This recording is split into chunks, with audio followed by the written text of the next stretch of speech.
గుంటూరు జిల్లాలో ట్రాఫిక్తో ప్రజలు తీవ్ర ఇబ్బందులు పడుతున్నారని వాటిని వెంటనే పరిష్కరిస్తామని ట్రాఫిక్ డీఎస్పీ రమేష్ తెలిపారు.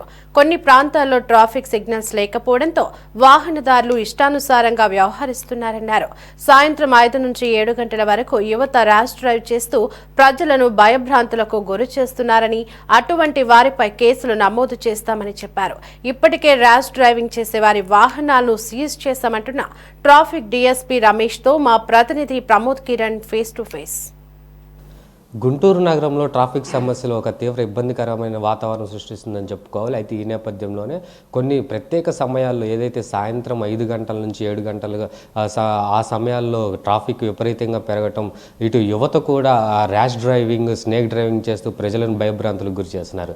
ఈ నేపథ్యంలోనే ప్రజలకి ఆ పోలీసులు ఎలాంటి యువతకి సంబంధించినటువంటి వారికి ఎలాంటి దిశానిర్దేశం చేస్తున్నారు, ఆ ట్రాఫిక్లో నగరంలో ఉన్నటువంటి ట్రాఫిక్ సమస్యలపై ఎలాంటి చర్యలు తీసుకుంటున్నారు, మనతో ట్రాఫిక్ డీఎస్పీ రమేష్ మనతో ఉన్నారు. సార్ చెప్పండి, గుంటూరు నగరంలో ఉన్నటువంటి ప్రధానంగా ట్రాఫిక్ సమస్యతో ప్రజలు బాగా ఇబ్బందులు పడుతున్నారు, దాని మీద మీరు ఎలాంటి చర్యలు తీసుకోబోతున్నారు? నమస్తే అండి, నేను రమేష్, ట్రాఫిక్ డీఎస్పీ. నేను గుంటూరు ట్రాఫిక్ డీఎస్పీగా గత 2 months బ్యాక్ ఛార్జ్ తీసుకోవడం జరిగింది.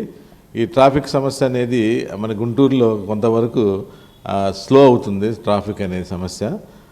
ఎందుకంటే పెరుగుతున్నటువంటి జనాభా, తర్వాత రాజధానికి దగ్గరగా ఉన్నటువంటి పట్టణము, రోడ్లు కూడా చాలా కంజెషన్ రోడ్స్. మనకి వెస్ట్ ట్రాఫిక్ వస్తే కొన్ని రోడ్లు వెడల్పా ఉంటాయి. అలాగే ఈస్ట్ ట్రాఫిక్ ఏరియాల మట్టికి ఈ మార్కెట్ ఏరియా, తర్వాత హిమనీ సెంటర్, తర్వాత మున్సిపల్ ఆఫీస్ సెంటర్, తర్వాత బస్ స్టాండ్ ఏరియాలు, ఇవన్నీ కూడా కొంచెం కంజెషన్ ఏరియాలు. ఎంటీబీ సెంటర్ దాకా కూడా చాలా కంజెషన్ ఏరియాలు. దాని ఆ ప్రాంతంలో ఈవినింగ్ ప్రాంతంలో ఆఫీస్ నుంచి వచ్చేవాళ్ళు కానీ, తర్వాత విద్యార్థులు కానీ, బస్సెస్ కానీ, తర్వాత ఇతరత్ర వాహనదారులు కూడా ఈవినింగ్ టైం కొంత ట్రాఫిక్ మూమెంట్ ఉంటుంది కానీ కొంత స్లో అవుతుంది. దానికి కారణం గతంలో మరి మనకి 12 సిగ్నల్స్ ఉన్నాయి గుంటూరులో.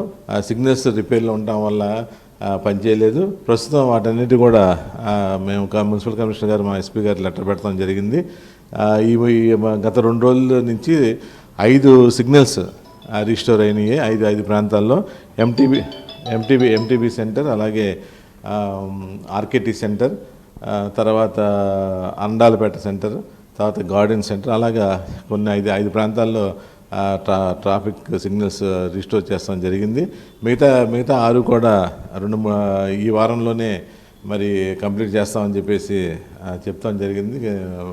దానికి సంబంధించిన కాంట్రాక్టర్స్ ఎవరైతే ఈ ర్యాష్ డ్రైవింగ్, ఎవరైతే ఈ స్నేక్ డ్రైవింగ్, ఎవరైతే ఎక్కువ స్పీడ్తో వీళ్ళు విన్యాసాలు చేసి వాళ్ళని ఐడెంటిఫై చేసి ఆ ఎండ్రూట్లో కూడా 3 కానిస్టేబుల్స్ని పెడతాం జరిగింది. స్పెసిఫిక్గా అంటే ఏదో కేసెస్ బుక్ చేసాం, ఏదో ఎవరినో బుక్ చేసాం అని కాకుండా రియల్ పర్సన్స్ని బుక్ చేసే విధానానికి మేము ప్రక్రియ స్టార్ట్ చేసాము. మొన్న కూడా 20 బైక్స్ని సీజ్ చేసి వాళ్ళందరికీ కూడా ఫైన్ ఇంపోజ్ చేసి, అలాగే తల్లిదండ్రులు కూడా పిలిచి వాళ్ళకి కౌన్సిలింగ్ ఇచ్చి పంపిస్తాం జరిగింది. ముఖ్యంగా అపీల్ టు పేరెంట్స్ ఏంటంటే, వాళ్ళ యొక్క పిల్లల యొక్క దీని గురించి, ఆనందం గురించి మరి ఎన్నో లక్షలు పెట్టి బైక్స్ కొంటున్నారు. వాళ్ళు బయటికి వెళ్ళి దుర్వినియోగం చేసి ఈ విధమైనటువంటి రోడ్ల మీద తమ ప్రాణాలకి, అలా కాకుండా ఇతర ప్రాణాలకు కూడా వాళ్ళు చాలా ఇబ్బందికరమైన పరిస్థితుల్లో చేస్తున్న ప్రక్రియలో మరి వీళ్ళందరికీ కూడా మేము అప్పీల్ ఏంటంటే, పేరెంట్స్ కూడా, అలాగే కాలేజ్ అథారిటీస్ కూడా వీళ్ళకి క్లాసుల్లో ఈ ట్రాఫిక్ నిబంధనలు అంటే ఏంటి, ట్రాఫిక్ సిగ్నల్స్ అంటే ఏంటి, ట్రాఫిక్ గురించి ప్రమాదాల యొక్క ఎంవీ యాక్ట్ కూడా చట్టాలు, ఎన్ని చట్టాలు ఉన్నాయి, ఏ విధంగా వయలేట్ చేస్తే మనం ఇబ్బంది పడతామనే ప్రక్రియ కూడా ఒక 1/2 hour కూడా వాళ్ళు బోధిస్తే, మేము కూడా అవసరమైతే మేము కాలేజెస్కి వెళ్తాము, మా ఇన్స్పెక్టర్ని కూడా పంపించి వాళ్ళకి చట్టం మీద ప్రత్యేక అవగాహన కూడా తెలియజేస్తాం. అంటే సార్, ప్రధానంగా ఇటు యువతకి ప్రధానంగా ర్యాష్ డ్రైవింగ్ చేసే వాళ్ళకి కూడా డ్రైవింగ్ లైసెన్సులు లేకుండా కొన్ని యాక్సిడెంట్లలో కొంతమంది మరణించినటువంటి సందర్భాలు కూడా ఉన్నాయి.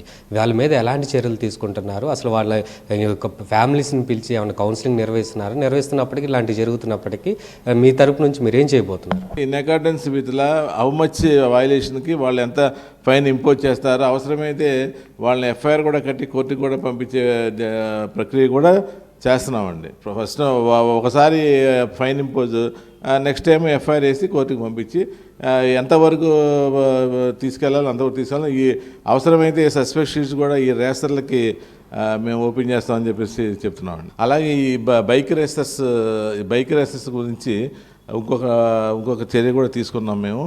ఈ డ్రోన్ సహాయంతో ఒక స్పెసిఫిక్ ప్లేస్లో ఈ డ్రోన్స్ పైకి ఎగరవేసి వెళ్ళేటువంటి ర్యాష్ డ్రైవింగ్ కానీ రేసెస్ కానీ వెళ్తుంటే వాళ్ళని ఫోటోగా క్యాచ్ చేస్తూ వాళ్ళని వీడియో క్యాచ్ చేసి కొంచెం ఫ్రంట్కి వెళ్ళిన తర్వాత అక్కడ ఒక పార్టీ ఉండి మేము వైర్లెస్ సెట్లో ఆ వెహికల్ ఆపమని చెప్పేసి చెప్తాం జరిగింది. తర్వాత ఈ డ్రోన్ సహాయంతో కూడా వీళ్ళని చేజ్ చేస్తూ వాళ్ళ యొక్క బండి నెంబరు, వాళ్ళ యొక్క physical appearance, model of the vehicle కూడా చేజ్ చేసి వాళ్ళ మీద కూడా చర్యలు తీసుకున్న ప్రక్రియ కూడా నిన్న ట్రైలర్ని వేసాం. ఈరోజు ఎస్పీ గారు కూడా ప్రత్యేకమైన ఆ ప్రాంతాల్లో తిరిగి ఈ డ్రోన్ సహాయంతో వీళ్ళని చేజ్ చేస్తూ వాళ్ళని పట్టుకునే ప్రక్రియ కూడా స్టార్ట్ చేసాం డ్రోన్ సహాయం. ప్రధానంగా గుంటూరు నగరంలో ఆటోల సమస్య ఎక్కువ ఉంది సార్. ఆటోలు కూడా ఎక్కువగా ఉన్నటువంటి నేపథ్యంలో వారికి ఎటువంటి పార్కింగ్ ఏర్పాటు లేదు. ఎక్కడ పడితే అక్కడ ఆపేసి ట్రాఫిక్కి చాలా ఇబ్బంది కలిగిస్తున్నారు ఆటో వాళ్ళ మీద మీరు ఎలాంటి చర్యలు తీసుకోబోతున్నారు?